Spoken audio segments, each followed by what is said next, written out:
Hello everyone, a very good morning to all of you. In the last video, I talked about leaf foot fractures, and today I'm going to talk about mandibular fractures. Okay, so mandibular fractures have been classified into 2 to 3 categories, and I'll be talking about each categories and why and what is favorable, what is unfavorable fractures, which is the most common site of mandibular fractures, and what is the treatment of it. So we'll discuss everything in depth today, and I hope after watching this video, at least 50% of your doubts regarding the mandibular fractures get solved. So moving on. So mandibular fractures, depending upon the site, okay, depending upon the site, it can be classified as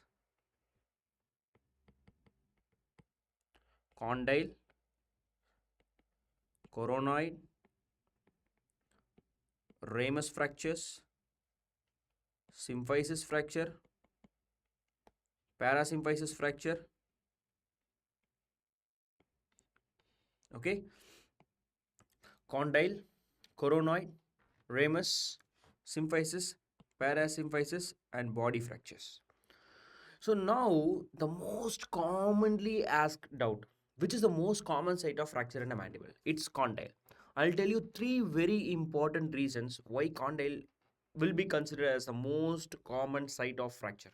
Okay, the first one will be the condyle has a very thin neck. Okay, thin neck of a condyle.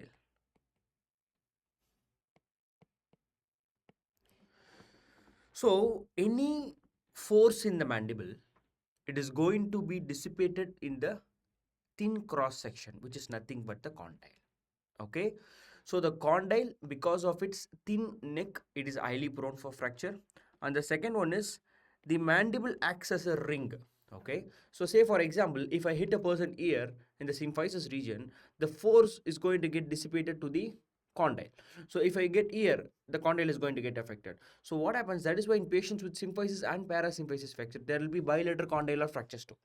Okay, so the mandible acts as a ring, and any force here is dissipated to the condyle. So because it acts as a ring, the symphysis, parasymphysis are also accompanied by condylar fractures. Okay, so because the stress concentration is increased in this thin neck of the condyle, the dissipation of force causes the fracture. Thin neck and the mandible acts as a ring. Third one is whenever a person gets an hit during sports or trauma or whatever it may be, assault, this portion of the jaw is connected to the TMJ, like that is a temporal bone, middle cranial fossa, right?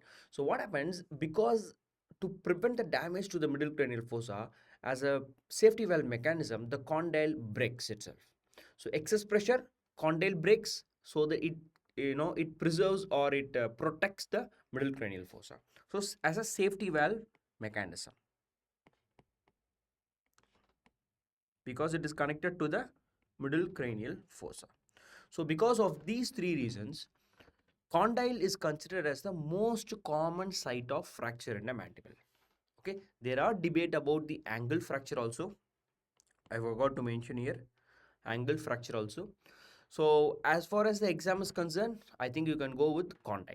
Okay, now based on the site, it is classified into these many types. Based on the favorability, that is the muscle pull, it is classified as favorable and unfavorable fractures. Okay, based on the muscle pull,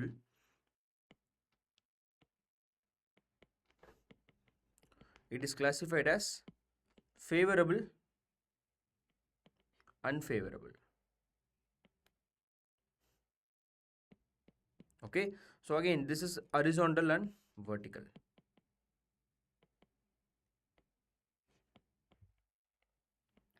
So what do you mean by favorable and unfavorable? Before moving into this, I'll be telling you about a few action of certain muscles. Okay, see, the posterior fragment, it is controlled by masseter medial pterygoid temporalis. The anterior segment is controlled by myloid, digastric, and genioid. Okay, the posterior fragment, that is the muscles like temporalis, medial pterygoid, masseter, they tend to move these posterior segments inward and medially. Medially means towards the midline. So this will move inward and medially, and this fragment will move outward. This is the normal action of the muscle. Okay, so I'm writing it down. So the posterior fragment is controlled by three muscles: medial pterygoid, masseter, and temporalis. So these three muscles, they tend to move the fragment inward and medially.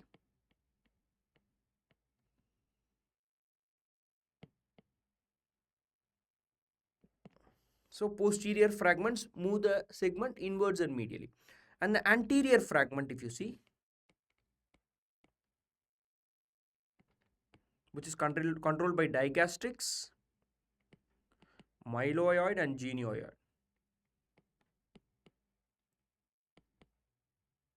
So these will move the fragments downwards. So inward, medially, this is going to move the mandible downwards. Okay. Now, you just imagine a tiles. Okay. A normal floor tile. Okay. This guy in the upper portion is trying to move out.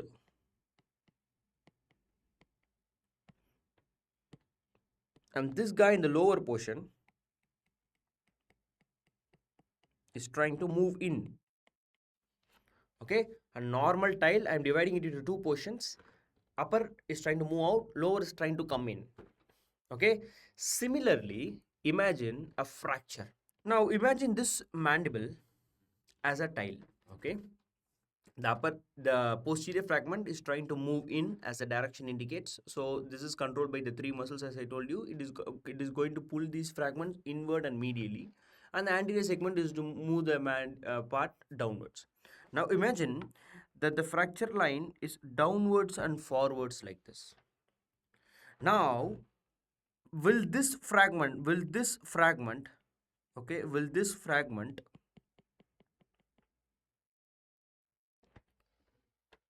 gets detached? No. Why? Because the slit above it prevents it from further dislodgement. So these fragments remain together. Can you able to imagine it? See, this portion of the mandible is controlled by three muscles: masseter, medial pterygoid, and temporalis. What is the function of it? It is to pull the mandible, pull the fragment inwards and medially. So it is trying to push the part. Now imagine there is a fracture. Okay, there is a fracture running downwards and forwards. Okay, so the lower fragment, upper fragment. Okay, this lower portion indicated by this arrow is trying to move in because the muscles are pulling it in. But the upper slit, this portion, controls it from dislodging. Isn't it? It tries to move in. It tries to move, it tries to gets away from the area. But because of the action of the muscle, it is again hitting the same area and the fragments remain together. This is called as favorable fracture.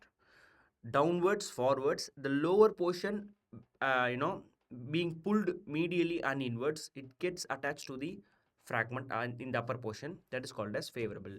The fragments remain together. Similarly, you see here this downwards and backwards. So this portion of the mandible is completely free now. So it will completely get discharged. It will be completely pulled medially and inwards. Can you imagine it? Yes. This is called as unfavorable fracture. I hope you are clear now. It's okay. So if the fragment is completely detached, if the fragment is not pulled together, that is called as unfavorable fractures. If the fragment remain together, favorable fracture. When will the fragment remain? When there is an upper, say for example, I'm going to move out of this room. Okay, if the door is closed, can I move out? No, obviously I cannot move out. Even I give a lot of pressure, I cannot move out. Similarly, because of the upper fragment, because of the direction of the fracture and the muscle pull action, the fragment remains attached to that side. That is called as favorable fracture. But you look at here, the fracture occurs downwards and posteriorly. So this entire portion of the mandible is free. So the muscle will easily pull it out So it is called as unfavorable fractures. It is like a door remain open, so I can easily move out. That is unfavorable fractures. So favorable, unfavorable. If the fragments remain together, favorable. If the fragments do not remain together, unfavorable fractures. This is controlled by the muscles. Okay, fine. Now this is horizontally favorable, horizontally unfavorable fractures. Now moving on to the vertically favorable and vertically unfavorable fractures. So similarly, from the buccal cortex posteriorly to the lingual cortex anteriorly, opposite lingual cortex anteriorly to the buccal cortex posteriorly. What is the action of this muscle which is present in the posterior fragment? It is going to pull it inside. So this fragment, as you can see, it is completely detached. It is free to move in. It is called as unfavorable fractures. But this fragment cannot move because the slit is controlling it. Okay, so that is why this is called as favorable fractures. So favorable fractures, if the fragments remain together, then what I can do? I can do a closed reduction and fixation. Okay, closed reduction and fixation. I can do an arch bars, eyelet wiring, and then I can stabilize the patient. Maxillomandibular fixation after the occlusion is achieved. Leave for 2 to 3 weeks or 4 to 6 weeks depending upon the situation. Liquid diet or agent maintenance. If there is an unfavorable fractures, then I can do open reduction and internal fixation.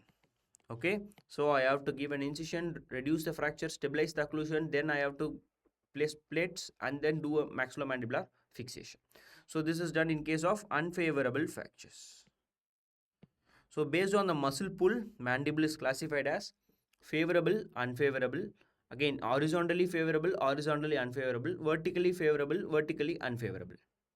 So posterior fragments is controlled by temporalis, masseter, medial pterygoid. They tend to bring the fragment inwards and medially. The anterior fragment is controlled by genioid and myloid and digastrics. They tend to pull the mandible downwards. Okay. So depending upon the muscle pull and the movement of the fragment, it can be favorable or unfavorable. Right. So this is based on the muscle pull. And based on the communication, mandible fractures can be classified as simple, that is the fracture line does not communicate with the oral cavity. Compound, if the fracture communicates with the oral cavity. Commuted, that is multiple crushed injuries.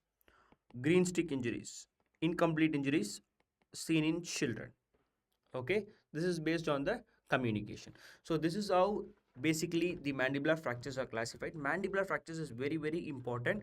So based on the first one, based on the site, most common site is condyle. I have told you three theories why condyle is most common site. Thin neck, it is a mandible access ring, so any stress again goes here. Again, third one is safety valve mechanism, prevents from the middle cranial fossa. So there are also other sites. Most common site, go for condyle. Next one, based on the muscle pull, favorable, unfavorable fractures. And based on the communication, it can be simple, compound, complex, green stick. And the treatment, if it is favorable, if the fragments can be brought together, then I can go for close reduction and internal fixation. Close reduction, internal fixation. Then I'll go for if the fracture is unfavorable, I'll go for open reduction, internal fixation. Okay. So if there is close reduction, as I told you, you just need to place heart. You don't need to place plates, or one or two plates is enough. So I place arch bars, eyelet wiring, and then I'll bring the maxilla mandible to the occlusion, and then I'll do maxillomandibular fixation. If it is unfavorable, I give incision, put plates, and then bring the occlusion. Then I'll do maxillomandibular fixation. So this is about the mandibular fractures. So I hope this video makes sense. So thank you so much for watching the video. Have a nice day.